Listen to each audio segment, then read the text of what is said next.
नहमदहु व नसल्ली अला रसूलिल करीम अम्मा बाद। हज़रत मौलाना मकसूद साहब हैं बाग़ मदीना के एडमिन। उन्होंने पूछा है कि जिलहिज़्ज़ा में चाँद की सूरत हाल क्या है। जवाबन अर्ज़ है कि 18 जून बरोज़ एतवार को इंडिया में चाँद को चाहिए 4 डिग्री, बर्मा में चाँद को चाहिए 3 डिग्री, बांग्लादेश में चाँद को चाहिए 4 डिग्री, नेपाल में चाँद को चाहिए 4 डिग्री, कराची में चाँद को चाहिए 4 डिग्री, पेशावर में चाँद को चाहिए 5 डिग्री और ईरान में चाँद को चाहिए 4 डिग्री। चूँकि 9 डिग्री किसी में नहीं है, 4 डिग्री और 5 डिग्री है, इसलिए 18 जून बरोज़ एतवार को इन खित्तों में चाँद नज़र नहीं आएगा। कोई अगर गवाही देता है, वाक़या यह है कि वो गवाही झूठी है। 19 जून बरोज़ पीर को इंडिया में चाँद को चाहिए 15 डिग्री, बर्मा में चाँद को चाहिए 14 डिग्री, बांग्लादेश में चाँद को चाहिए 14 डिग्री, नेपाल में चाँद को चाहिए 14 डिग्री, कराची में चाँद को चाहिए 15 डिग्री, पेशावर में चाँद को चाहिए 14 डिग्री और ईरान में चाँद को चाहिए 15 डिग्री।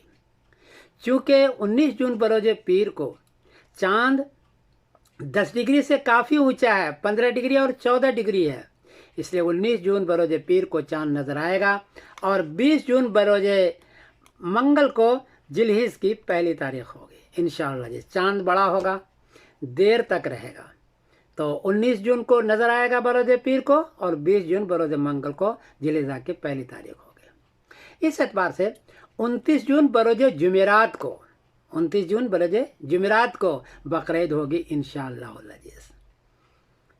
मैं आपको मुबारकबादी देता हूँ बकरीद की। नबी करीम सल्लल्लाहु अलैहि वसल्लम ने फरमाया, अन अबी हुरैरा रज़ियल्लाहु तआला अन्हु अन्न रसूलुल्लाह सल्लल्लाहु अलैहि वसल्लम क़ाल मन कान लहु साअतुन व लम युज़हि फला यक़रबन्ना मुसल्लाना।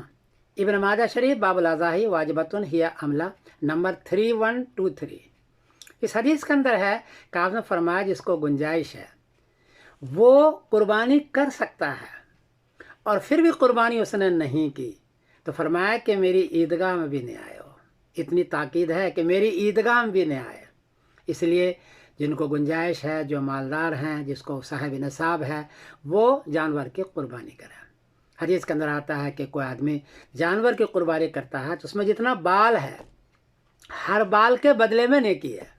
एक जानवर पर कितना बाल होता है, इसलिए और कितनी नेकी होगी, इसलिए कुर्बानी करें और उसके 3 हिस्से करें। एक हिस्सा खुद रखें गोश्त, एक हिस्सा रिश्तेदार को दें और एक हिस्सा गरीब मिस्कीन में तकसीम करें। ये होना चाहिए, एक बहुत बड़ी चीज़ है, एक नेमत है अल्लाह ताला ने हमें और आपको दिया है, तो कुर्बानी भी ज़रूर करें। मैं समीरुद्दीन कासमी बोल रहा हूँ मानचेस्टर इंग्लैंड से। अस्सलामु अलैकुम व रहमतुल्लाहि व बरकातहू।